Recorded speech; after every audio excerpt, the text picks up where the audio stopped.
Hello friends, मैं भय प्रताप आप सभी का एक बार फिर से कॉग्निटिव प्लेटफॉर्म पे आप सभी का स्वागत करता हूं।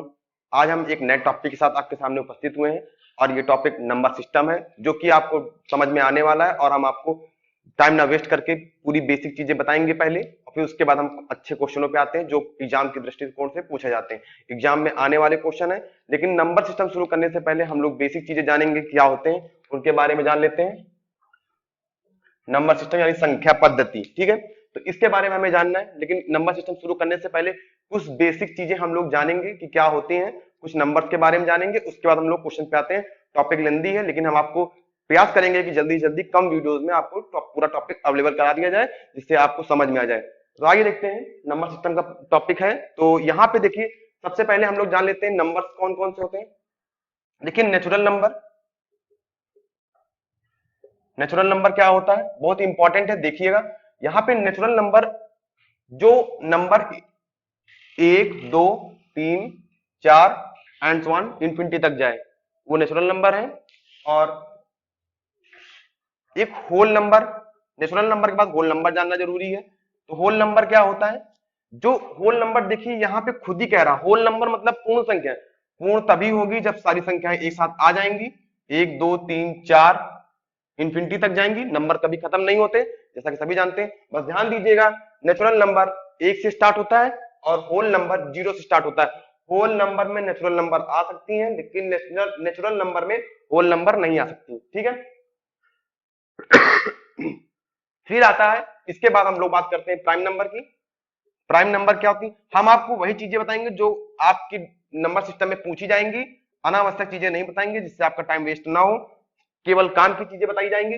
प्राइम नंबर क्या होती हैं, प्राइम नंबर वो होती हैं अभाज्य संख्या, जिन्हें हम हिंदी में बोलते हैं प्राइम नंबर। दोस्तों, इसमें देखिए, प्राइम नंबर के दो फैक्टर होते हैं, जिनके दो फैक्टर हो, यानी कि एक तो सब में होता है फैक्टर, और दूसरी खुद की संख्या ही फैक्टर होती है। तो देखिए यहां पे प्राइम नंबर जैसे हमने लिख दिया 2 3 5।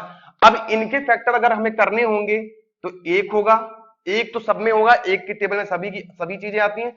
दो, ये इनके फैक्टर एक होंगे और टू होंगे।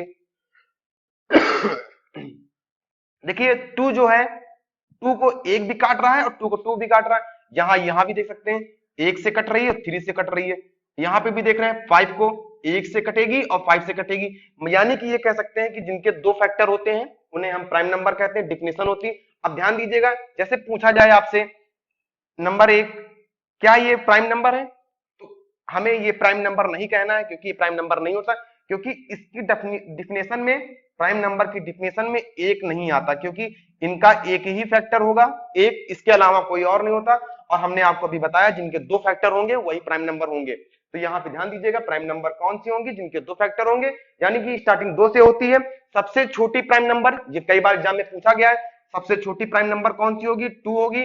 ध्यान दीजिएगा, क्वेश्चन ये भी बनता है, क्या प्राइम नंबर सम संख्याएं हो सकती हैं, क्या कोई प्राइम नंबर इवन नंबर्स हो सकते हैं। तो हाँ, इस 2 की वजह से प्राइम नंबर हो सकते हैं। अगर 2 ना होता तो सारी बाकी संख्याएं ऑड नंबर्स होती हैं, लेकिन 2 की वजह से इसमें प्राइम नंबर भी जुड़ गया, सॉरी वो इवन नंबर भी जुड़ गया। तो इवन नंबर ये, तो प्राइम नंबर में इवन नंबर भी आता है, केवल 2 ही एक ऐसी संख्या है जो सबसे छोटी है, प्राइम नंबर है, और प्राइम नंबर में इवन नंबर भी है, ठीक है। उम्मीद करते हैं आपको समझ में आ गया होगा। यहाँ पे वही संख्या लेंगे प्राइम नंबर जो सिर्फ एक और खुद से कटे, जैसे यहाँ पे 11 13 17 19, इस तरह हम कई सारी संख्या लिख सकते हैं। तो यहाँ प्राइम नंबर ये हो गया। तो देखिए, एक क्वेश्चन हम आपको ऐसे बता देते हैं, एक लाइन है, प्रथम 9 प्राइम, प्रथम 9 अभाज्य संख्याओं का योग, प्रथम 9 प्राइम नंबर्स का सम 100 होता है। प्रथम 9 अभाज्य संख्याओं का योग 100 होगा। आप करके देखिएगा, ये इसलिए हमने बता दिया है आपको याद रहे, और कभी अगर आपके दिमाग में एक आता है तो 100 नहीं होंगी, प्रथम 9 अभाज्य संख्या जोड़ेंगे तो आगे पीछे हो जाएंगी, इसलिए ध्यान दीजिएगा हमेशा 2 से लेना है। और ध्यान दीजिएगा 9 नहीं होती, क्योंकि 9 1 से भी कटेगा, 3 से भी कटेगा, 9 से भी कटेगा, यानी 3 हो जाएंगे। तो इस तरह की संख्या हमें नहीं लेनी, हम आपको केवल नॉलेज के लिए बता रहे हैं। बाकी ये प्राइम नंबर वही होंगी जिनके दो दो फैक्टर होंगे, 1 2, यानी कि एक खुद एक से कटे और वो खुद से भी कटे, तो वही प्राइम नंबर होंगी। अब बात करते हैं हम लोग इवन नंबर, ऑड नंबर, ये सब जानते होंगे। इवन नंबर वो होते हैं जो 2 से कट जाते हैं, और ऑड नंबर वो होते हैं जो 2 से नहीं कटते, ये सभी जानते हैं, तो इसको हम ज्यादा डीपली में नहीं बताएंगे। अब एक बात कर लेते हैं, को प्राइम नंबर्स क्या होते हैं। को प्राइम नंबर यानी कि यहाँ पे देख लीजिए को प्राइम नंबर्स क्या होंगी, इसके बारे में हम लोग चर्चा कर लेते हैं। को प्राइम नंबर क्या होते हैं? को प्राइम मतलब सह अभाज्य संख्याएं क्या होती हैं। सह मतलब साथी संख्याएं को प्राइम नंबर होनी चाहिए। जैसे हम मान लें 23 और 24, ये हमने एग्जांपल में ले लिया। जैसे हम यहाँ पे ले लें 5 और 16, ठीक, ये नंबर ले लिया। तो देखिए यहाँ पे दोस्तों कहने का मतलब ये है, दो कॉन्जिक्यूटिव नंबर, यहाँ पे दो कॉन्जिक्यूटिव नंबर लिया हमने 23 और 24, हमेशा कॉन्जिक्यूटिव नंबर को प्राइम नंबर ही होते हैं। तो यहाँ पे देखिए कहने का मतलब ये कैसे डिफाइन करते हैं, इन दोनों संख्याओं को कोई एक टेबल काट रही होगी, वो कौन सी है? केवल एक, यानी कि वो प्राइम नंबर वो होंगे जिनके कॉमन फैक्टर केवल एक हो। यानी कि अगर हम यहाँ पे कॉमन फैक्टर ढूंढेंगे तो एक ही मिलेगा, तो ये हमारी को प्राइम नंबर्स होंगी। ठीक है, अब यहाँ पे भी देख लीजिए, यहाँ पे दोनों का कॉमन फैक्टर क्या होगा? एक होगा, तो इसलिए ये प्राइम नंबर को प्राइम नंबर हो जाएंगे। प्राइम नंबर वो होती है जिनके दो फैक्टर होते हैं, और को प्राइम नंबर वो होंगे जिनके केवल कॉमन फैक्टर केवल एक ही हो। कॉमन फैक्टर एक मतलब संख्या एक होनी चाहिए।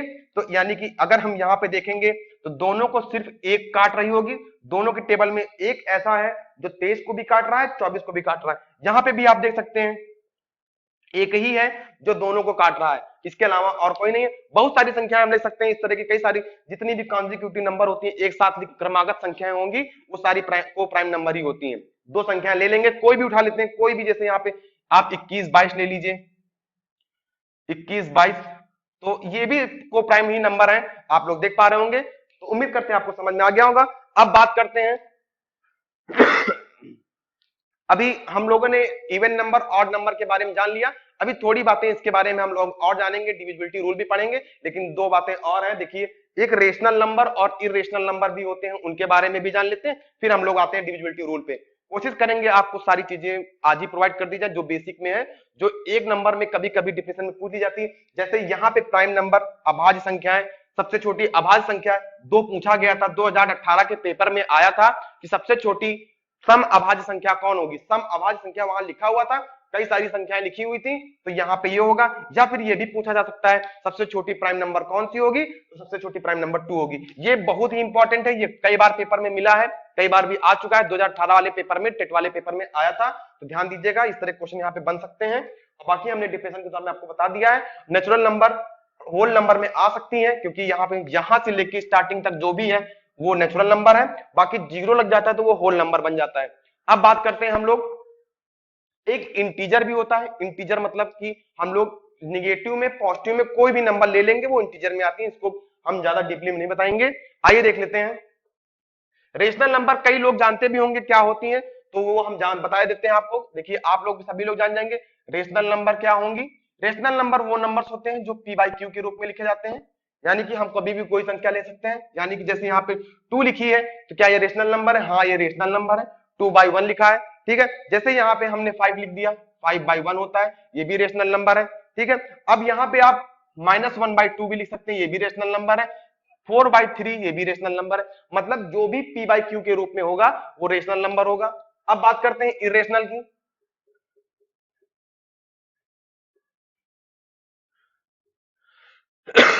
इरेशनल नंबर क्या होते हैं? इरेशनल नंबर वो होते हैं जो नॉन टर्मिनेटिंग होते हैं, उन्हें हम लोग इरेशनल नंबर कह सकते हैं। लेकिन ध्यान दीजिए, जैसे यहाँ पे इरेशनल नंबर √2 √5, यानी कि जिनकी एग्जैक्ट वैल्यू ना आए वो होते हैं। यहाँ पे देखिए एक इरेशनल नंबर पाई होता है, ध्यान दीजिएगा 22/7 लिखा होगा तो वो इरेशनल नहीं होगा, वो 22/7 p/q के रूप में होगा, तो रेशनल हो जाएगा। यहाँ पे पाई, ध्यान दीजिएगा ये पेपर में आया हुआ है, पूछा गया है पाई अपरमेय संख्या है कि परिमेय संख्या है। इरेशनल को हम लोग अपरमेय बोलते हैं हिंदी में, और रेशनल को परिमेय बोलते हैं। तो पाई एक अपरमेय संख्या है, तो यहाँ पे एक क्वेश्चन आ चुका है, तो ये ध्यान दीजिएगा। इरेशनल नंबर क्या होता है? जो एग्जैक्ट वैल्यू न दे, नॉन टर्मिनेटिंग हो, उसे हम लोग, अगर हम 2 की वैल्यू निकालेंगे 1 पॉइंट समथिंग आएगी, लेकिन एग्जैक्ट नहीं आएगी, निकालते जाएंगे संख्याएं बढ़ती जाएंगी पॉइंट में, तो एग्जैक्ट वैल्यू नहीं आती, इसलिए नॉन टर्मिनेटिंग है। तो इस तरह की संख्या क्या होंगी? इरेशनल होंगी। उम्मीद करते हैं आपको समझ में आ गया होगा। अब हम लोग बात कर लेते हैं प्लेस वैल्यू और फेज वैल्यू। आप सभी लोग जानते हैं यहाँ पे देखिए जैसे 1 2 3 4 5 हमने ये संख्याएं लिख दी हैं। जहां पे देखिए 12,345 हम लोग यहाँ पे बात करते हैं प्लेस वैल्यू और फेस वैल्यू की। प्लेस वैल्यू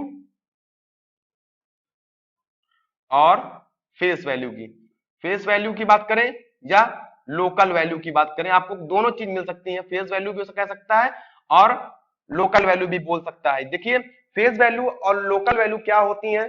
प्लेस वैल्यू का मतलब होता है उस प्लेस पे किस स्थान पे है, यानी कि जैसे ये वंस, टेंस, हंड्रेड्स, थाउजेंड, 10,000। ठीक, अब देखिए ये चीजें आप लोगों को क्लियर पता है। वंस में देखिए 1 से मल्टीप्लाई, टेंस में 10 से मल्टीप्लाई, और हंड्रेड्स में 100 से मल्टीप्लाई, और थाउजेंड में 1000 से मल्टीप्लाई, और 10,000 में 10,000 से मल्टीप्लाई। आप देख पा रहे होंगे ये चीजें दी गई हैं। अब आपसे पूछा गया 4 की प्लेस वैल्यू क्या है। 4 की वैल्यू प्लेस वैल्यू टेंस में है, यानी कि दहाई में है, तो इसको हम लोग 40 करके लिख सकते हैं। अब आपसे पूछा जाए 3 की प्लेस वैल्यू क्या है। 3 की प्लेस वैल्यू 300 है, और 5 की प्लेस वैल्यू पूछी जाए तो 5 यूनिट पे है, तो केवल 5 वैल्यू है, यूनिट प्लेस पे है, वंस प्लेस पे है। अब जैसे आपसे पूछा जाए 2 की प्लेस वैल्यू क्या होगी, तो 2 की प्लेस वैल्यू 1000 में है, तो 1000 में लिख दिया।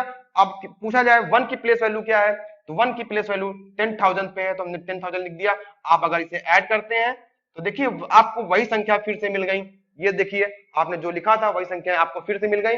तो यानी कि प्लेस वैल्यू जिस प्लेस पे होता है, यानी ये कह सकते हैं सरल भाषा में, जितने अंक जिस अंक पे लिखा हो उसके बाद जितने अंक हो उतने हम जीरो लगा सकते हैं, तो वही प्लेस वैल्यू होता है। जैसे हमने यहाँ पे 4 बोला था, वंस, टेंस, 100, 1000, 10,000, इस तरह करके कर लेते हैं। अब बात करते हैं फेस वैल्यू की। फेस वैल्यू क्या होता है। फेस वैल्यू कई बार पूछा भी गया है। देखिए फेस वैल्यू अंकीय मान होता है, यानी कि जातीय मान होता है, खुद की वैल्यू होती है। फेस मतलब सामने, ठीक है। तो देखिए खुद की वैल्यू बताई जानी है, तो जैसे इससे पूछा जाए 3 की प्लेस फेस वैल्यू क्या है, सॉरी 3 की फेस वैल्यू क्या होगी, तो 3 की फेस वैल्यू खुद का ही मान हो जाता है, वही बताया गया है। इसका हिंदी मान हो जाता है जातीय मान, अंकीय मान, मतलब वो खुद की किसी भी जगह पे हो। जैसे 2 का फेस वैल्यू पूछा जाए तो 2 का फेस वैल्यू 2 ही होगा, आप इसको 2 ही बताना है। जैसे यहाँ पे ध्यान दीजिए, जैसे पूछा जाए 4 का प्लेस वैल्यू और फेस वैल्यू में अंतर क्या है, दोनों में डिफरेंस क्या है, तो देखिए 4 की प्लेस वैल्यू 40 है और फेस वैल्यू 4 है। तो यहाँ पे अगर दोनों का डिफरेंस पूछा जाए तो यहाँ पे आंसर आपका 36 आ जाएगा। देख लीजिए आप ये, यानी कि प्लेस वैल्यू से फेस वैल्यू का डिफरेंस पूछा जाए तो 4 की प्लेस वैल्यू और फेस वैल्यू का डिफरेंस पूछा जाए तो प्लेस वैल्यू 4 की देखिए कितनी है, 10th प्लेस पे है, हमने 10th प्लेस लिख दिया, यानी कि दहाई अंक पे है, तो दहाई के आगे एक जीरो भी होगा क्योंकि दहाई 10 होता है। तो देखिए 1 10th यानी 40 10th पे है, तो 40 हो गया, और -4 फेस वैल्यू खुद की वैल्यू है तो हमने घटा दिया। इस प्रकार आपका देखिए 36 आ गया। जैसे आपसे पूछा जाए 3 की प्लेस वैल्यू और फेस वैल्यू में डिफरेंस क्या है, 3 की प्लेस वैल्यू 300 है और फेस वैल्यू क्या होता है, खुद की मान हो जाती है, तो यहाँ पे हम लोग घटा लेंगे। देखिए कितना आ गया 297। ये देखिए आपका ये आंसर आ गया, यानी कि यहाँ पे फेस वैल्यू और प्लेस वैल्यू में अंतर पूछा गया, तो प्लेस वैल्यू और फेस वैल्यू के अंतर में हमने 297 लिख दिया, तो यही आंसर हो गया। आपसे कभी इस तरह का नहीं पूछेगा कि 4 की प्लेस वैल्यू बताइए या फेस वैल्यू बताइए। क्वेश्चन ऐसे आएगा कि 3 की प्लेस वैल्यू और फेस वैल्यू का डिफरेंस बताइए, तो प्लेस वैल्यू और फेस वैल्यू का डिफरेंस हम लोगों ने घटा लिया। तो इस प्रकार के क्वेश्चनों को हम लोग ऐसे सॉल्व करेंगे। उम्मीद करते हैं आप लोगों को समझ में आ गया होगा। अब आइए बात करते हैं डिविजिबिलिटी रूल की, देख लेते हैं। देखिए डिविजिबिलिटी रूल हम लोग जानने से पहले देख लेते हैं कि क्या होते हैं। डिविजिबिलिटी रूल मतलब विभाज्यता के नियम। कोई बड़ी संख्याएं लिखी होती हैं तो उनको कैसे काटना होता है, कितनी आसानी से काटना होता है। अगर हमें डिविजिबिलिटी रूल पता होती है तो हम बड़ी संख्याओं से भी काट लेते हैं और आसानी से काट लेते हैं। तो ये डिविजिबिलिटी रूल जानना बहुत जरूरी है। तो आइए देख लेते हैं डिविजिबिलिटी रूल। ठीक, विभाज्यता के नियम क्या होते हैं ये भी हम लोग देखेंगे अभी। तो डिविजिबिलिटी रूल में हम लोग यहाँ पे देखते हैं, इसे हटा देते हैं, जगह बच जाएगी। तो देखिए डिविजिबिलिटी रूल, सबसे पहले हम 2 की डिविजिबिलिटी रूल देख लेते हैं। हम आपको जल्दी जल्दी इसलिए बता रहे हैं क्योंकि बहुत सारी चीजें आपको इसमें पता होंगी।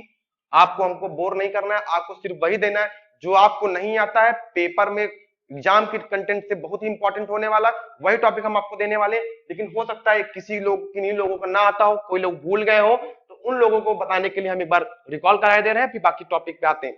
तो देखिए डिविजिबिलिटी रूल 2 की क्या होगी, जिस संख्या के लास्ट में 0 हो, 2 हो, 4, 6, 8 हो, अगर किसी संख्या के लास्ट में संख्या कितनी भी बड़ी हो, अगर लास्ट में 0, 2, 4, 6, 8 होता है तो वो संख्या निश्चित तौर पे 2 से ही कटेगी, 2 से कटने वाली संख्या होगी, क्योंकि लास्ट में सम संख्याएं हैं 0, 2, 4, 6, 8। जैसे हम अभी मान लेते हैं 1, 2, 4 लिखा है तो ये 2 से कटने वाली संख्या है, क्योंकि लास्ट में हमने देखा 7 है। जैसे हम मान लेते हैं 1, 1, 1, 2 लिखा हुआ है, तो हम स्टार्टिंग का ना देख के लास्ट में देखेंगे तो यहाँ पे 2 लिखा हुआ है, ये भी 2 से डिविजिबिलिटी रूल वाली में फॉलो कर रहा है।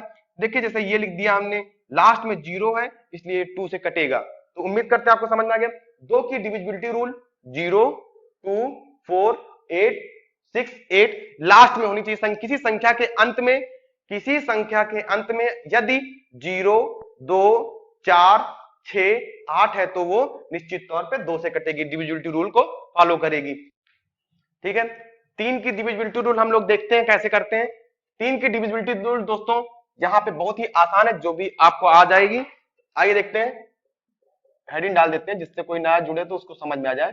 डिविजिबिलिटी रूल हम यहाँ पे पढ़ रहे हैं, ठीक है। नंबर सिस्टम में डिविजिबिलिटी रूल हम लोग देख रहे हैं। तो देखिए डिविजिबिलिटी रूल यहाँ पे क्या कहता है, 3 की डिविजिबिलिटी रूल। 3 की डिविजिबिलिटी रूल यानी कि ये कोई भी संख्या दो दिया हो, सम ऑफ ऑल डिजिट, सम किसी संख्या के सभी अंकों का जोड़ 3 से कटने वाला हो। जैसे कि हम मान लेते हैं यहाँ पे 2, 2, 5 है, क्या ये 2 से कटेगा, सॉरी 3 से कटेगा। अगर ये हमें जानना है, अगर हमें 2 से चेक करना है तो लास्ट में 5 है तो 2 से नहीं कटेगा, यानी हमें आगे बढ़ना पड़ेगा। 3 से बढ़ते हैं, 3 की डिविजिबिलिटी रूल हम लोग पढ़ रहे हैं। तो हमने कहा था सभी संख्याओं का सम, यानी कि sum of all digit, sum of all digit हम लोग ऐड कर देते हैं। दो एक यहाँ पे 2 में 5 में 2 जोड़ा 7, 7, 2, 9, यानी कि संख्याओं का सम कितना आ गया, 9 आ गया। और 3 से एक डिविजिबल है, यानी कि 225 जो भी हमने लिखा है ये 3 से कटेगा। कोई भी संख्या हम लिख सकते हैं, कितनी भी बड़ी संख्या हो, उस जो भी संख्या जितनी भी बड़ी हो, लेकिन सम करके देखते हैं, अगर वो 3 से कटता है तो वो संख्या 3 से कटने वाली होगी। आइए देख लेते हैं, एक संख्या हम ऐसे लिख लेते हैं, ये देखिए संख्या लिखी हुई है, क्या ये संख्या 3 से कटेगी? आइए देख लेते हैं। देखिए यहां पे लिखा है 7, 2, 14, 21, 28, तो 30, 5, 35। यहां पे देखिए 35 आ गया, आप देख पा रहे होंगे 35 यहाँ पे 3 से नहीं कटेगा, क्योंकि 3 के टेबल में 35 नहीं आता, यानी कि ये संख्या 3 से डिविजिबल नहीं है। लेकिन अगर हमें इसे 3 से डिवाइड करना होगा, 3 से डिवाइड करना होगा तो हम एक और संख्या लिख देते हैं। मान लीजिए इतनी बड़ी संख्या लिखिए, हम इसमें और ऐड करते हैं। तो देखिए यहाँ पे 36 आ गया, 36 3 से डिवाइड होता है, 3 से डिविजिबल है, यानी 1 टाइम ये चला गया, 2 टाइम्स ये चला गया, 12 टाइम्स में संख्या कट जाएगी, यानी कि यहाँ पे ये 3 से कटने वाली संख्या है। यानी कि हमारा कहने का मतलब है sum of all digit, sum of all digit, जहां पे सम ऑफ ऑल डिजिट करते हैं, ध्यान दीजिएगा, सम ऑफ ऑल डिजिट, अगर संख्याओं का सम, सभी संख्याओं का सम 3 से कटने वाला है तो 3 से कटेगा। अब हम लोग बात करते हैं 4 से। 4 पे हम लोग देख लेते हैं क्या रूल होता है। 4 की डिविजिबिलिटी रूल का डिविजिबिलिटी रूल ये होता है, किसी संख्या कितनी भी बड़ी, दोस्तों ध्यान दीजिएगा, कितना संख्या कितनी भी बड़ी हो, हमें सिर्फ लास्ट में ध्यान देना है, लास्ट की 2 डिजिट, जो भी लास्ट की 2 डिजिट है वो 4 से डिविजिबल होनी चाहिए। लास्ट 2 डिजिट डिविजिबल बाई 4, ठीक है। यानी कि कोई भी संख्या कितनी बड़ी दी हो, यानी कि हम यहाँ कह सकते हैं 5, 5, 5, 24। अब यहाँ पे देखिए ये 4, यानी कि ये संख्या लिखी हुई है, काफी बड़ी संख्या है, तो आप देखिए 4 से कटेगी कि नहीं कटेगी। हमने कहा है लास्ट की 2 डिजिट हम चेक कर लेते हैं, संख्या कटनी है कि नहीं कटनी है, यानी कि जहां पे हम 4 को देख लेते हैं 6 टाइम्स कट रहा है, यानी ये संख्या पूरी 4 से कट जाएगी। यहाँ पे एक संख्या और ले लेते हैं 7, 7, 6, यहाँ पे ये लिखा है, तो लास्ट की 2 संख्याएं हम यहाँ पे देखते हैं कट जा रही हैं। 36 यहाँ पे एक बार गया, फिर 36 आ गया, 9 टाइम्स गया, यानी कि ये संख्या 4 से कट रही है, ये भी 4 की डिविजिबिलिटी रूल को फॉलो करती है। तो आप लोग नोट कर लीजिएगा, यहाँ पे 4 की डिविजिबिलिटी रूल क्या है, लास्ट 2 डिजिट डिविजिबल बाय 4, मतलब संख्या कितनी भी बड़ी हो, संख्या के अंतिम दो अंक संख्या के अंतिम 2 अंक अगर 4 से विभाजित होते हैं, अगर 4 से डिविजिबल होते हैं, तो वो 4 की डिविजिबिलिटी रूल को फॉलो करते हैं। अब बढ़ते हैं अगली तरफ। देखिए 5 की डिविजिबिलिटी रूल क्या होती है, बहुत ही आसान है, सभी को पता भी होगा। 5 की डिविजिबिलिटी रूल किसी संख्या के अंत में, किसी संख्या के अंत में, किसी संख्या के लास्ट में 0 और 5 होता है जी। देखिए यहाँ पे हम आपको थ्योरेटिकल नहीं लिखा रहे हैं, आपको बता रहे हैं, अगर आप नोट डाउन कर ले, ठीक है, अगर नहीं आता तो नोट डाउन कर ले, नहीं तो हम आपको यहाँ पे जल्दी से बता के क्वेश्चन की तरफ बढ़ रहे हैं, तो आप जिससे आप लोगों का समय ना वेस्ट हो, ठीक है। 5 की डिविजिबिलिटी रूल क्या होती है, 5 की डिविजिबिलिटी रूल किसी संख्या के अंत में 0 या 5 हो तो वो 5 से डिविजिबल होगा, किसी संख्या के अंत में अगर 0 और 5 है तभी वो संख्या 5 से कटेगी। अब आइए देखते हैं, ध्यान दीजिएगा, लास्ट डिजिट, किसी संख्या के लास्ट डिजिट जो है 0 और 5 होना चाहिए, यानी संख्या का अंतिम अक्षर 0 या 5 होगा तो वो 0 और 5 होगा तो वो 5 से कटेगा। अब बात करते हैं 6 की डिविजिबिलिटी रूल की। तो दोस्तों 6 की डिविजिबिलिटी रूल यहाँ पे हमें ज्यादा नहीं ध्यान देना है, बस देखिए 6 में क्या क्या छिपा होता है, 6 में 2 और 3 छिपा है, ठीक है। यानी कि ये कहने का मतलब है जो संख्या 2 और 3 से, जो संख्या 2 और 3 से कटेगी, दोनों से, ध्यान दीजिएगा, किसी एक से अगर कट रही है तो वो 6 से नहीं कटेगी। यानी कि कहने का मतलब यह है, यहाँ पे 6 में, 6 नंबर में 2 और 3 दोनों जुड़े होते हैं, दोनों इसमें है। तो इस प्रकार हमें ये कहना है कि जो संख्या 2 और 3 दोनों से कटेगा वही संख्या 3 से कटेगी, मतलब 6 से कटेगी, ठीक है। आइए देख लेते हैं, जैसे यहाँ पे हम लोग लिख लेते हैं 3 3 3 3, ये लिखा हुआ है, यहाँ पे संख्या 3 से तो कट रही है लेकिन 2 के डिविजिबिलिटी रूल को फॉलो नहीं कर रही है, क्योंकि 2 के डिविजिबिलिटी रूल के लिए संख्या के अंत में 0 2 4 6 8 होना चाहिए, लेकिन यहाँ पे संख्या के लास्ट में देखिए 3 दिखा हुआ है, तो ये 6 से नहीं कटेगी। यानी कि अब देखिए यहाँ पे हम यहाँ ये लिख सकते हैं, संख्या 3 और 2 से कटने के लिए जैसे यहाँ पे आप लिख सकते हैं 84, ठीक है। अब यहाँ पे देखिए लास्ट में 4 है, यानी 2 से डिविजिबल है, और लास्ट में 3 के लिए संख्याओं का सम होना चाहिए, संख्याओं का सम 3 से कटना चाहिए। तो यहाँ पे हम लोग जोड़ लेते हैं 8 4 12, यानी कि ये संख्या 6 से डिविजिबल है, 6 से कटेगी। आप लोग समझ पा रहे होंगे, कोई भी संख्या अगर किसी एक से कटती है, किसी एक से कट रही है और किसी एक से नहीं कट रही है, तो वो 6 से डिविजिबल नहीं होगी। 6 से डिविजिबल का रूल यही होता है कि 2 और 3 दोनों से कटना चाहिए, तभी वो 6 की डिविजिबिलिटी रूल को फॉलो करेगा। हमने देखिए आपको 84 लेके दिखा दिया, तो ये इस प्रकार हम कह सकते हैं कि ये जो है 6 से डिविजिबल है, यानी कि 2 और 6 दोनों से कटे वही 6 की डिविजिबिलिटी रूल को फॉलो करेगी। ये इतने इंपॉर्टेंट नहीं थे, इंपॉर्टेंट अभी सबसे ज्यादा है 7 की डिविजिबिलिटी रूल का, उसको हम लोग अभी पढ़ेंगे। तो आइए देख लेते हैं, 6 हम लोगों ने पढ़ लिया, अब हम लोग 7 की डिविजिबिलिटी रूल को देखते हैं। 7 की डिविजिबिलिटी रूल क्या कहती है ये जान लेते हैं। देखिए 7 की डिविजिबिलिटी रूल बहुत ही आसान है, बस इसे आपको एक बार देखना होगा, क्योंकि ये एक ही बार में आपको समझ में आ जाने वाला है। तो देखिए यहाँ पे जैसे हमने 7 की डिविजिबिलिटी रूल के लिए क्या बताया है, एक संख्या ले लिया हमने 112, ठीक, 112 ले लिया। अब ध्यान देना इसमें, ये 7 से डिविजिबल है कि नहीं, संख्या हम और बड़ी भी ले सकते हैं। तो देखिए इसके लिए हम क्या, छोटी संख्या हमने इसलिए लिया जिससे आपको समझ में आ जाए। तो यहाँ पे जो यूनिट प्लेस पे है 1 1 यूनिट प्लेस पे है, उसको घटा के 2 से मल्टीप्लाई करेंगे, यानी कि 2 गुना करके इसे मल्टीप्लाई करेंगे और घटा देंगे। तो यहाँ पे देखिए ये 11 है, ये 4 आ गया, 11 माइनस 4, यानी कि यहाँ पे कितना आ गया 7। देखिए कितनी आसान है, ये 7 आ गया। अब हम ये चेक करते हैं क्या ये 7 कटने वाला है, हाँ कटने वाला है, तो इसलिए संख्या 7 से डिविजिबल है, ठीक है। उम्मीद करते हैं आपको समझ में आ रहा होगा। अब एक संख्या हम और ले लेते हैं 2 9 6 1, 2 9 6 1 हमने संख्या ले ली। अब हमें देखिए थोड़ी हमने बड़ी ली जिससे आपको और अच्छे समझ में आ जाए। अब ये 7 से डिविजिबल है कि नहीं, ये कैसे चेक करते हैं, तो आइए देख लेते हैं। देखिए यहाँ पे यूनिट प्लेस जो संख्या लिखी हुई है उससे हम घटाएंगे और साथ में 2 मल्टीप्लाई कर देंगे, यानी 2 गुना करके घटाते हैं, यूनिट प्लेस को 2 गुना करके घटाते हैं। आप एक बार देखिएगा, उसके बाद आपको खुद ही आने लगेगा। आप 2 गुना करेंगे तो यहाँ पे घटाएंगे 4, यहाँ पे 2 बचेगा, 294 बचेगा। फिर आपको भी दिखाते हैं फिर से, देखिए पहले आप इसे समझ लीजिए। यहाँ पे हमने 2 लिख दिया, 296 माइनस 2 आ गया, इसे हम लोग घटाते हैं, 294 आ गया।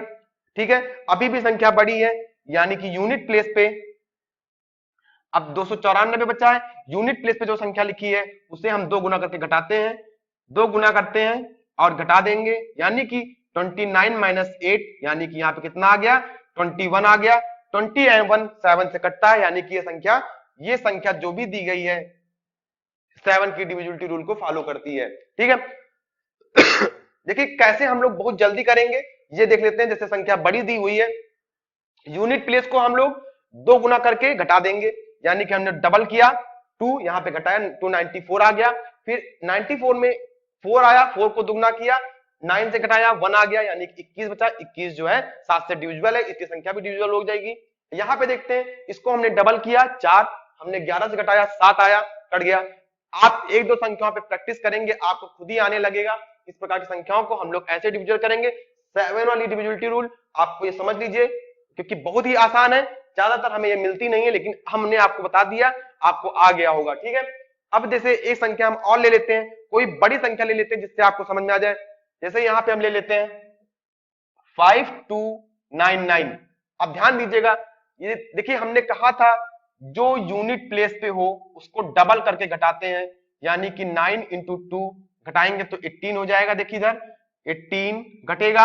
अब यहाँ पे हम घटा लेते हैं, 1 आ गया, यहाँ पे भी 1 आ गया, यहाँ पे ये आ गया। अब इसको हम डबल करते हैं यूनिट प्लेस पे जो भी है ये।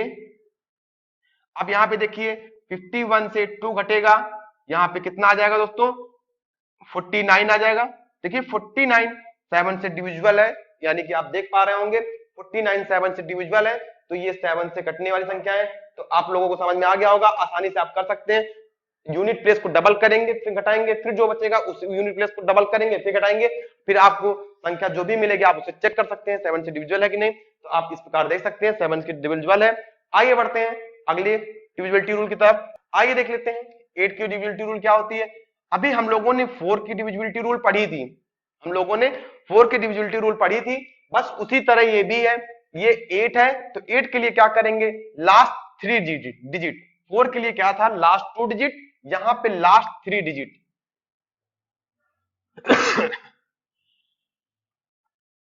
लास्ट 3 डिजिट जो है, लास्ट 3 डिजिट 8 से डिविजिबल होना चाहिए। बस हम यहां पे क्या देखेंगे, last 3 digit divisible by, last 3 digit divisible by 8। Last मतलब किसी संख्या के अंतिम 3 अक्षर अगर 8 से कटते हैं तो वो 8 की डिविजिबिलिटी रूल को फॉलो करते हैं। ठीक है, आइए देख लेते हैं। जैसे यहां पे हमने दे दिया, कोई भी संख्या ले लेते हैं, 1 2 3 1 2 5 1 2। ठीक है, अब हमने ये ले लिया, ये संख्या 8 से कटेगी या नहीं कटेगी ये हमें जानना है। आप लोग देख पा रहे होंगे, अगर हमने ले लिया 12 512, तो ये 12 512 ले लिया, ये क्या 8 से कटेगी। तो देखिए 8 से काटने के लिए हमने आपसे कहा था लास्ट 3 डिजिट हम चेक कर लेते हैं, लास्ट 3 डिजिट 8 से कटती है या नहीं। तो यहाँ पे देखिए 8 छंग 48, 3 बचा, 8 चौक 32, यानी ये संख्या 8 से कटने वाली है। लास्ट 3 डिजिट हमने चेक कर लिया। इस प्रकार हम चेक करते हैं क्या संख्या कट रही है। तो अब हम एक संख्या और ले लेते हैं जिससे आपको आसानी से समझ में आ जाए। देखिए यहाँ पे लिखा है 7 7, लास्ट में हमने 8 8 लिख दिया। देखिए आप यहाँ पे हमने आसानी संख्या ली जिससे आपको समझ में आ जाए। तो यहाँ लास्ट में स्टार्टिंग में 7 7 दिया है, अंतिम 3 संख्याएं 8 8 दी हैं, तो यहाँ पे हम देख रहे हैं कट रही हैं। यानी अगर अंतिम 3 संख्याएं 8 से डिविजिबल है तो वो संख्याएं 8 से डिविजिबिलिटी रूल को फॉलो करेंगी। संख्याएं कितनी भी बड़ी हो, आगे कुछ भी दिया रहे, आप अंतिम संख्याओं को चेक करिएगा, अगर वो आपकी लास्ट संख्याओं को अगर डिविजिबल कर रही है। आइए एक संख्या और ले लेते हैं, जैसे 3737 और लास्ट में हमने एक संख्या यानी 512 जोड़ दें, या फिर यहाँ पे ये कहें कि आप यहाँ पे देखिए 7 3 7 3 और 6। अब देखिए ये संख्या हमने ले ली, क्या ये 8 से डिविजिबल है, 8 से डिविजिबल है, ये जानना है। तो देखिए लास्ट की 3 डिजिट हमने ले ली, हम काट के देखते हैं 8 9 72, 8 2 16, यानी ये संख्या 8 से डिविजिबल है। और ध्यान दीजिएगा 8 से डिविजिबल तभी संख्याएं होंगी जैसे हम यहां पे लिख दें 512 3। तो अगर लास्ट में ऑड नंबर लिखा है तो हमको चेक नहीं करना है, क्योंकि लास्ट में ऑड नंबर लिखा है। और 8 की डिविजिबल रूल क्या है, लास्ट में इवन नंबर भी होना चाहिए और साथ में 3 संख्याएं जो 8 से कटने वाली हैं। तो इस तरह की संख्याओं को 8 से काटेंगे। उम्मीद करते हैं आपको समझ में आ गया होगा। आइए अब बढ़ते हैं 9 से डिविजिबिलिटी रूल की तरफ। 9 की डिविजिबिलिटी रूल देख लेते हैं क्या कहता है। 9 की डिविजिबिलिटी रूल बिल्कुल सेम 3 की तरह ही है। ध्यान दीजिएगा 9 की डिविजिबिलिटी रूल बिल्कुल सेम 3 की तरह है, यानी कि यहां भी सम ऑफ ऑल डिजिट होगा, sum of all digit, sum of all digit होगा। ये देख पा रहे होंगे आप लोग। सभी संख्याओं का योग, सभी संख्याओं का योग 9 से कटना चाहिए, सम ऑफ ऑल डिजिट। तो अगर सभी संख्याओं का योग, सभी संख्याओं का हमने सम कर लिया और अगर वो 9 से डिविजिबल है यानी वो संख्या 9 से कटेगी। आइए देख लेते हैं। देखिए जैसे कोई संख्या लिखी हुई है 4 5 4 5 4 5, 4 9 लिख दिया, ये भी चेक कर लेते हैं। देखिए 5 4 9, 9 4 13, 13 5 18, 18 4 22, 22 में हम 9 जोड़ते हैं तो यहाँ पे 31 आता है। 31 डिविजिबल नहीं होता। अगर हम इसमें और ऐड कर दें 5 और लिख दिया तो ऐड करके देखते हैं 31 में 5 ऐड किया 36, यहाँ पे संख्याओं का सम कितना आ गया 36 आ गया, यानी कि ये संख्या 9 से कट रही है। देखिए 9 से नहीं कट रही है यानी कि हमें कुछ और बढ़ाना होगा। यहाँ पे देखिए 36 9 के पहाड़े में आता लेकिन 3 के पहाड़े में आता तो नहीं होगा, यानी कि यहाँ पे हम क्या लिख दें और जो 3 से डिविजिबल हो। ठीक है, यहाँ पे देखिए 36 ही आया था 9, ठीक है। आप यहाँ देखिए यह हमने ऐड किया 5 4 9 18, फिर यहाँ पे हमने ऐड किया 18 4 22, 22 31 5 36, ठीक है। आप यहाँ देख पा रहे होंगे। तो यहाँ पे देखिए दिया हुआ है 36, तो ये क्या डिविजिबल है। तो ये चेक करने के लिए हाँ ये 9 की टेबल में आता है इसलिए डिविजिबल है, ठीक है। तो कंफ्यूज नहीं होना है, ये 9 की टेबल में आता है इसलिए डिविजिबल होगा। अब जब से बात कर लेते हैं एक संख्या और 4 5 4 4 5 5, ये संख्याएं दी हो यानी हम ऐड करेंगे।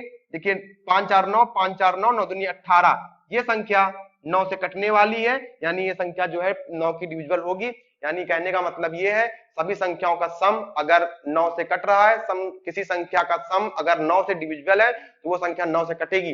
देखिए क्वेश्चन ऐसे भी बन सकता है, क्या कोई संख्या 3 से कटने वाली है, क्या कोई संख्या जो 3 से कट रही है जरूरी है वो 9 से कटे। ठीक है, क्या वो जो संख्या 3 से कट रही है, जो संख्या 3 से कट रही है क्या वो 9 से कटेगी। यानी कि आप यहां भी देख सकते हैं जैसे हमने 39 लिख दिया, ये 3 से डिविजिबल है लेकिन 9 से डिविजिबल नहीं है। ये जरूरी नहीं है कि जो 3 से कट रही हो वो 9 से भी कटे, लेकिन हाँ जो संख्या 9 से कट रही है वो 3 से जरूर कटेगी। यानी कि 3 इंटू 3 होता है तो 9 होता है, इसमें 3 2 टाइम्स जुड़ा हुआ है। देखिए 3 इंटू 3, यानी जो संख्या 9 से कट रही है ये जरूरी है वो 3 से भी कटेगी। हालांकि ये क्वेश्चन पूछा गया था कि जो संख्या 3 से कट रही है क्या वो 9 से कटेंगी, नहीं, जो संख्या 3 से कट रही है जरूरी नहीं है, क्योंकि 39 हम देख सकते हैं 39 9 की टेबल में नहीं आता है लेकिन 3 की टेबल में आता है। तो इस प्रकार संख्याओं को हम लोग ऐसे कर सकते हैं। ठीक है, आप संख्याओं का सम करिएगा, अगर वो 9 से डिविजिबल वाली संख्या आती है तो वो 9 से डिविजिबल का रूल फॉलो करेगी। और नंबर 10 की डिविजिबिलिटी रूल बहुत ही आसान है, सभी को मालूम है, सभी को मालूम है 10 की डिविजिबिलिटी रूल क्या होती है। किसी संख्या के अंत में लास्ट में 0 होता है तो वो 10 से कटेगा। आप लोगों को समझ में आ रहा होगा।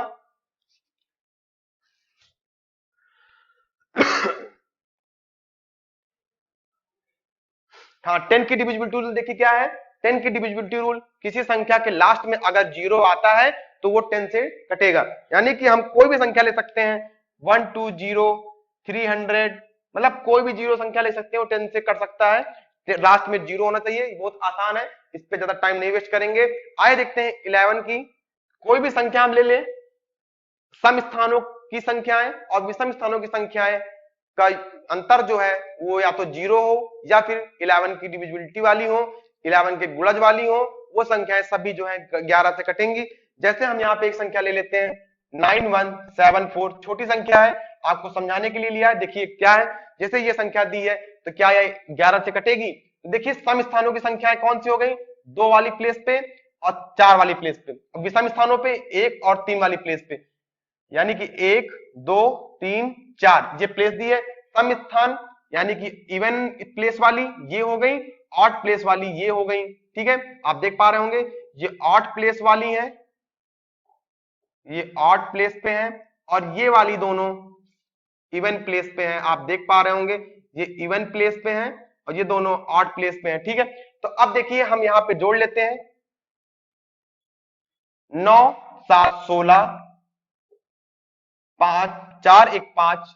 ठीक है, यहाँ पे हमने जोड़ लिया। अब इसे हम घटाते हैं, देखिए 11 आ गया, यानी 11 आ गया। हमने कहा है अगर दोनों का अंतर 11 या 11 के मल्टीपल्स में आए तो वो डिविजिबिलिटी रूल को फॉलो करेगा, वो 11 की डिविजिबिलिटी रूल को फॉलो करता है, वो 11 से कटेगा।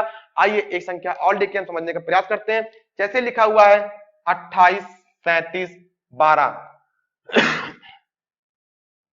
यहां पे लिखी हुई है 28 37 12 लिखी हुई है, संख्या हमने बड़ी लिख दी 6 डिजिट में।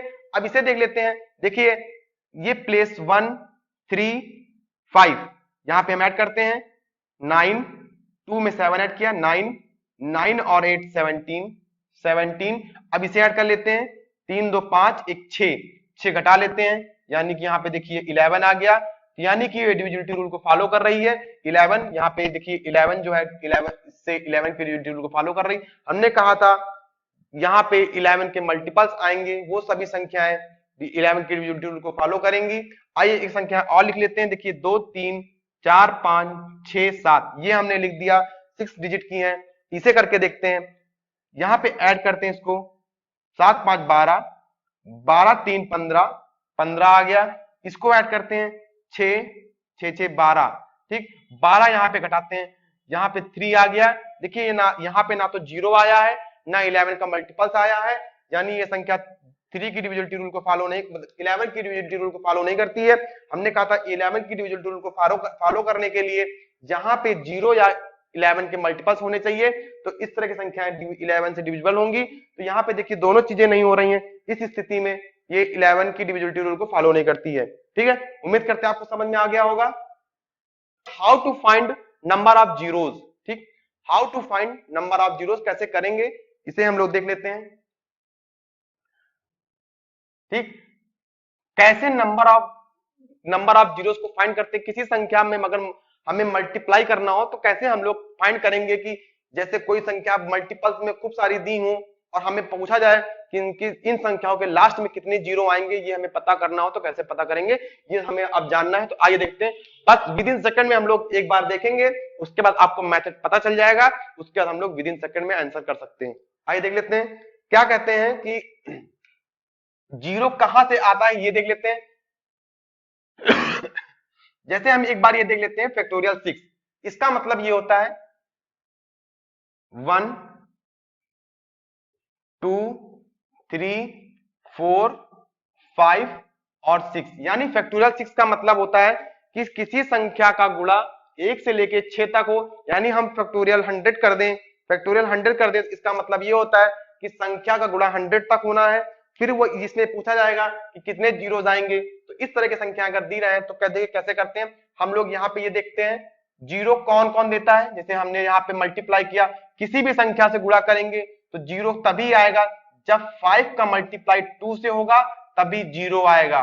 ठीक है, इसके अलावा क्योंकि 0 2 और 5 देता है, इसके अलावा और कोई संख्या जो जीरो नहीं देती। ठीक है, और हम किसी का भी मल्टीप्लाई कर दें, यानी 2 का मल्टीप्लाई 3 से कर दें, 4 का मल्टीप्लाई, यहाँ पे देखिए 4 का मल्टीप्लाई अगर हम यहाँ पे 6 से कर देते हैं तब भी जीरो नहीं आएगा, 24 आ जाएगा, इन दोनों का मल्टीप्लाई 6 हो जाएगा। यानी कि यहाँ पे देख रहे हैं केवल यही एक संख्या है जो यहाँ पे आपको जीरो दे रही है, तो यानी कि जीरो होने के लिए 2 और 5 का होना जरूरी है, 2 और 5 का मल्टीप्लाई होना बहुत जरूरी है। तो देखिए यहाँ पे आपको संख्याएं दी गई हैं, फैक्टोरियल 6 में पूछा गया है इनको अगर मल्टीप्लाई किया जाएगा तो कितने जीरो आएंगे, हमें नंबर ऑफ जीरोस फाइंड करना है। तो देखिए बहुत ही आसान है, आपको बस समझ में आ जाएगा, क्योंकि जीरो देने के लिए 2 और 5 का होना बहुत जरूरी है। तो यहाँ 2 भी है 5 भी है, यानी कि इसमें जीरो एक बार आएगा। ठीक, अगर find the number of zeros पूछा गया है तो यहाँ पे जीरो एक बार आएगा। अब हम एक और बात कर लेते हैं, जैसे यहाँ पे संख्याएं दी गई हैं 22, 23, 24, 26, 11, इसमें पूछा जाए इस तरह की संख्या में कितने जीरोस होंगे। तो ध्यान दीजिए 2 तो हमें मिल रहा है, 2 तो यहाँ पे देखिए मिल गया, 2 इंटू 11 हो जाएगा, यहाँ पे भी 2 मिल रहा है, 12 इंटू 2 हो जाएगा, यहाँ पे भी 2 हमको कई बार मिल रहा है।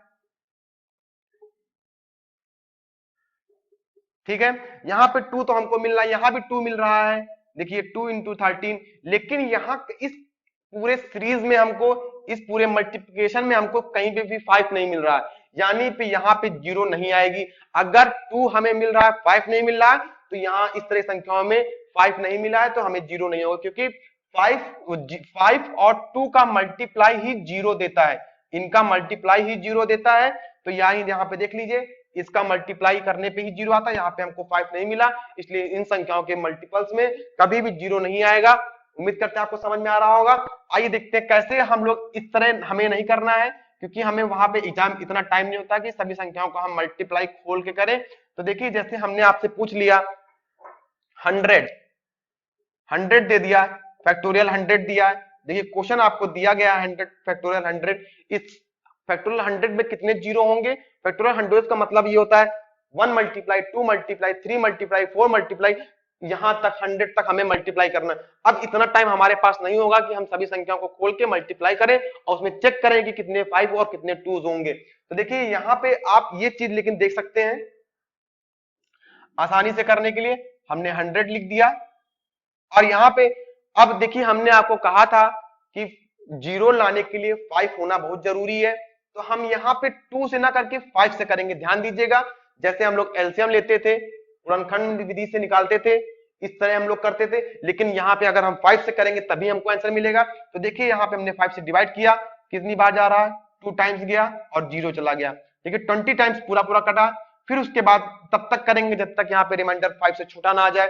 हम एक बार और करते हैं, देखिए यहाँ पे 4 आ गया। अब देखिए हमें यहाँ पूछा गया है फैक्टोरियल 100 तक कितने जीरोस होंगे, तो यहाँ पे ऊपर की संख्याओं को छोड़ के बाकी जो बची हुई है संख्याएं 20 प्लस 4 हम इसको ऐड कर देंगे, यानी कि 24 जीरोस होंगे, 24 जीरोस होंगे। आप देख पा रहे होंगे, आपको मेथड भी समझ में आ गया होगा, 24 जीरो होंगे। अब देखिए हमने संख्या यहाँ पे ली थी, हमने आपको इसमें पूरा ओपन करके बताया था कि कितने जीरो होंगे, हमने कहा था 1 जीरोस होंगे,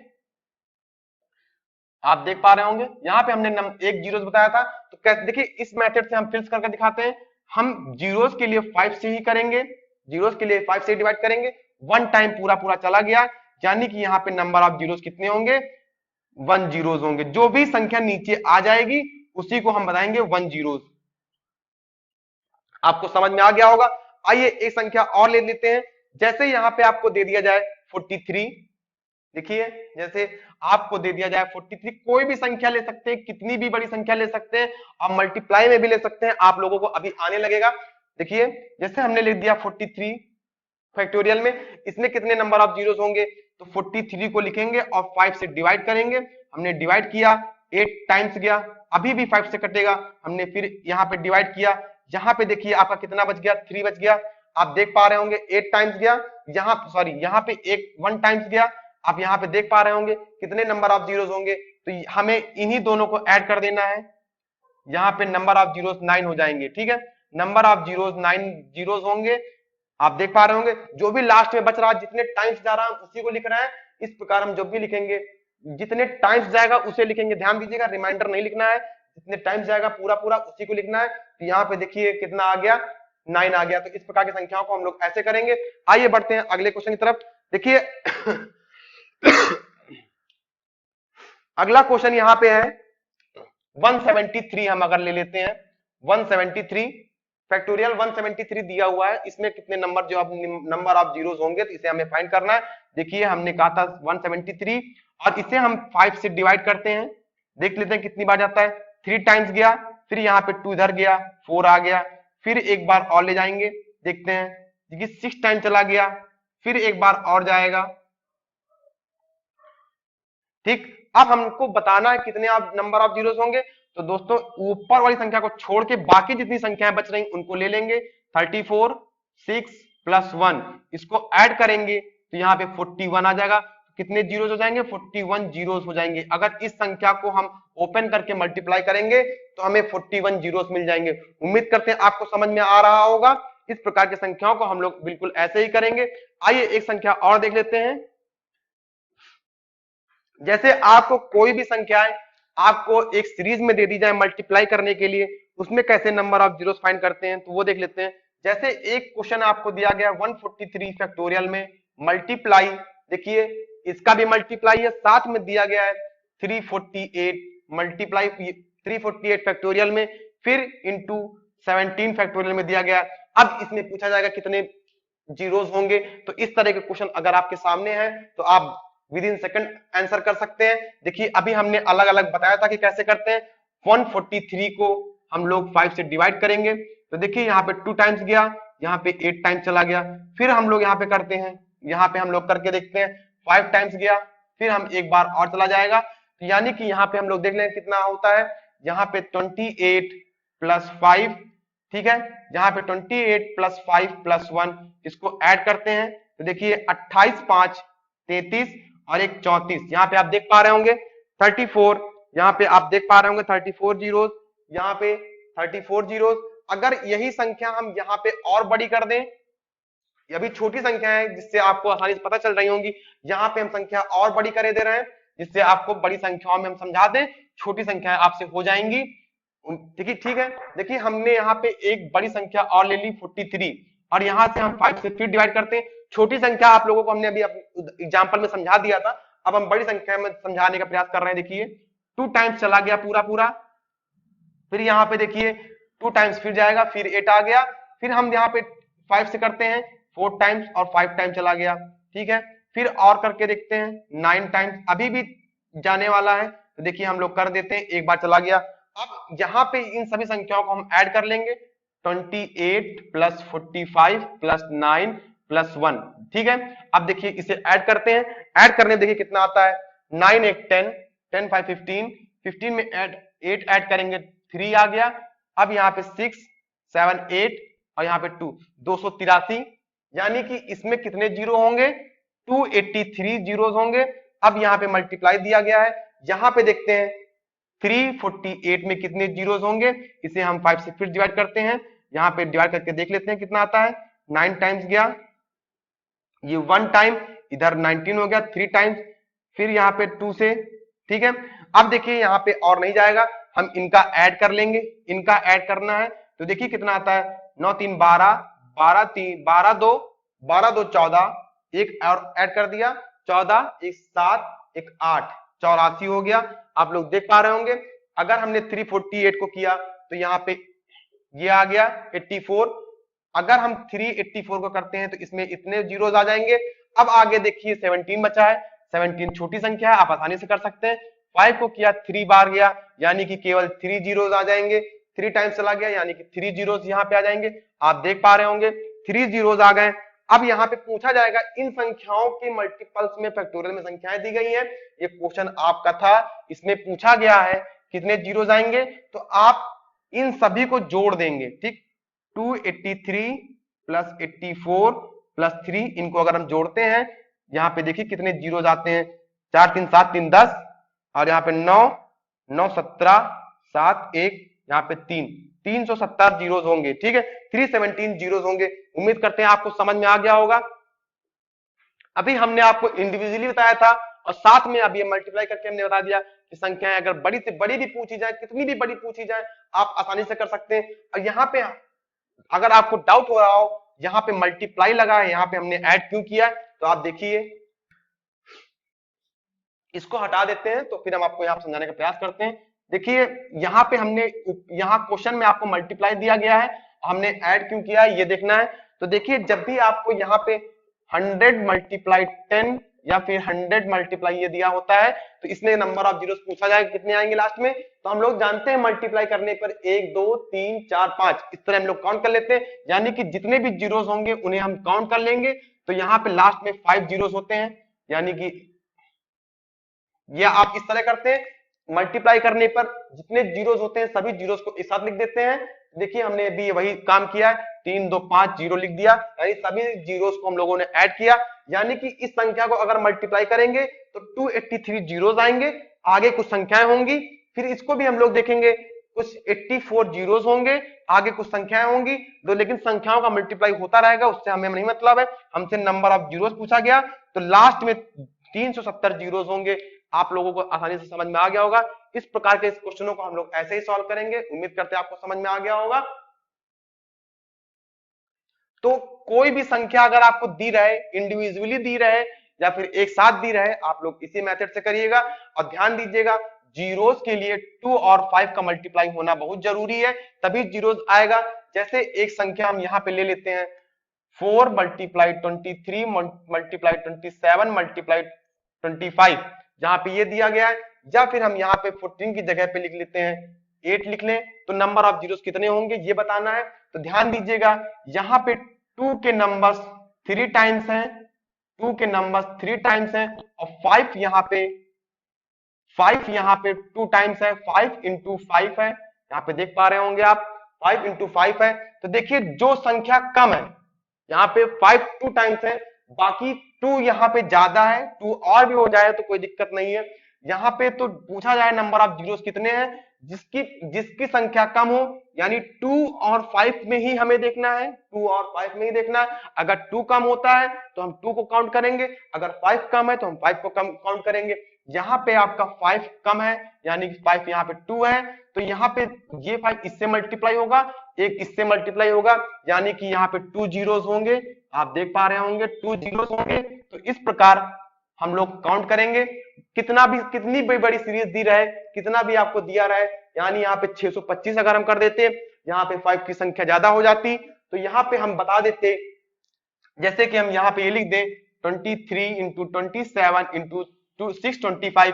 अब देखिए यहाँ पे पर्याप्त मात्रा पे हमको 5 मिल रहा है, क्योंकि 5 इंटू 5 इंटू 5 मिल जाएंगे, कई टाइम्स मिल जाएंगे, 4 टाइम्स मिल जाएगा। लेकिन यहाँ पे 2 की संख्या केवल 3 बार है, क्योंकि 8 के लिए देखिए क्या होता है 2 इंटू 2 इंटू 2, यहाँ पे 3 टाइम्स 2 आ रहा है, 8 में 3 टाइम्स 2 होता है, और यहाँ पे 4 टाइम्स 5 मिल रहा है, तो यहाँ पे नंबर ऑफ जीरोस पूछा जाएगा। तो नंबर ऑफ जीरोस यहाँ पे 3 नंबर ऑफ जीरोस होंगे, 3 जीरोस होंगे, 3 जीरोस होंगे, ठीक है। इस प्रकार के सारे क्वेश्चनों को हम लोग ऐसे सॉल्व करेंगे। अब हमें उम्मीद है आप पूरा नंबर ऑफ जीरोस फाइंड करना सीख गए होंगे। कैसे नंबर ऑफ जीरोस फाइंड करते हैं आसानी से आपने सीख लिया होगा। इस प्रकार के सारे मेथडों को हम अप्लाई करेंगे, और कितनी भी बड़ी सीरीज दी रहे आप लोग सॉल्व कर सकते हैं। उम्मीद करते हैं आपको समझ में अभी आया होगा और आपको अच्छा भी लगा होगा। तो आप लोग आज की वीडियो बस यहीं तक है, आप लोग पढ़ाई करिएगा, एंजॉय करिए, बस धन्यवाद।